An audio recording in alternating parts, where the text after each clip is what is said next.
Hello, this is Jeff Pitzer with Lexus of Cool Springs, and I'm sitting here with a very special lady, Mary Ann Yarbrough. She has a 97 ES 300 with almost 600,000 miles on it, and it is in immaculate condition, as you'll see in a little bit.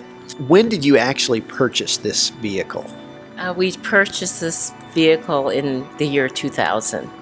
So how many miles did it have on it when you first got it? I believe when we got it, it was about 80,000.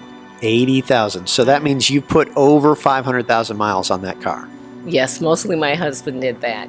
Where were some of the places that you guys drove in that car to put that many miles on it? Well, we lived in California, and we lived in Central Valley, California. And I remember one of our first trips was up to Seattle, where my family's from. I remember taking that ride, and no one felt like they had been in a car that long.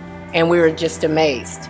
And at that time, they had the Lexus commercials that, like, a man was having an affair with his Lexus and could never get out. And then I understood why they had that commercial, because you could take these long road trips and you would never get tired.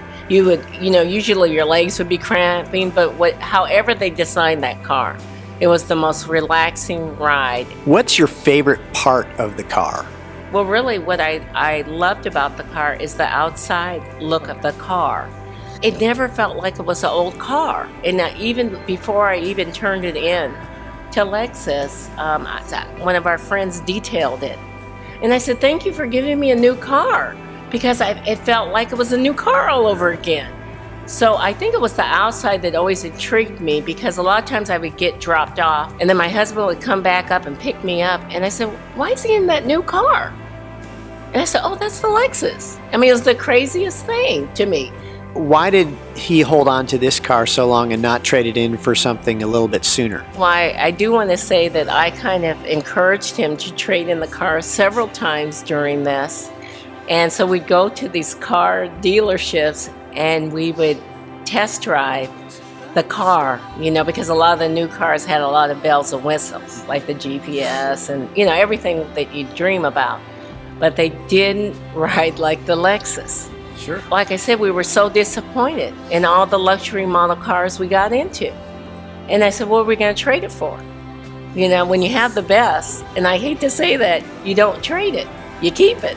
Sure. And that's where we knew we had the best car. We couldn't find anything better. If we could have, we would have, but we couldn't have.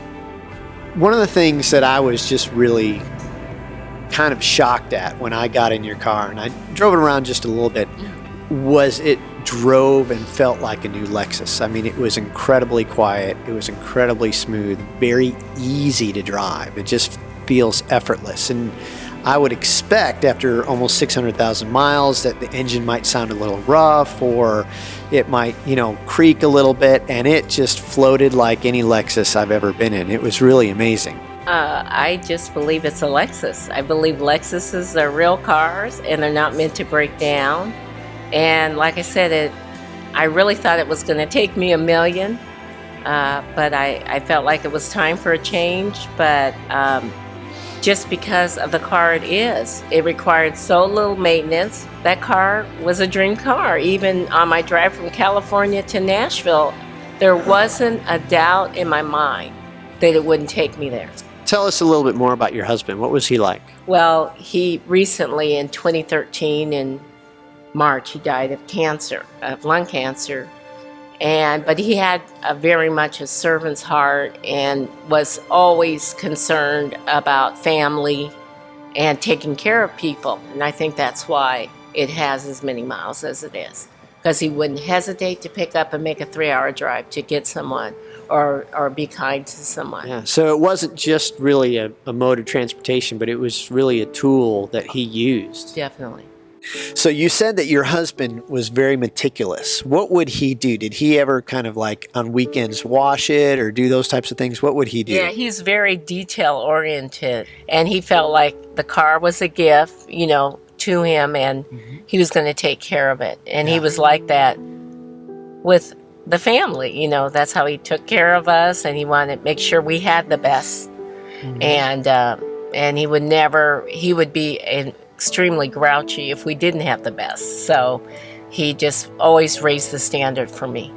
And I feel like that's what the Lexus did for us, is just, don't settle. Even if you have to wait, don't settle. That's how he lived. And it's kind of a legacy for our family, in our careers, in our life, how we treat people, in all aspects, Sure. Never settle. It's set the standard for me. It's more than a car. It's, a memory of buying something quality and watching it not fall apart, my life. But so lucky that we had a car like this for 14 years. Well, it sounds like he's left a great legacy with you and your family, and that you guys are doing a good job of carrying it on. Thank you so much for speaking with us. Oh, so happy to do this. So happy to do this. Great. Yeah. Thank you.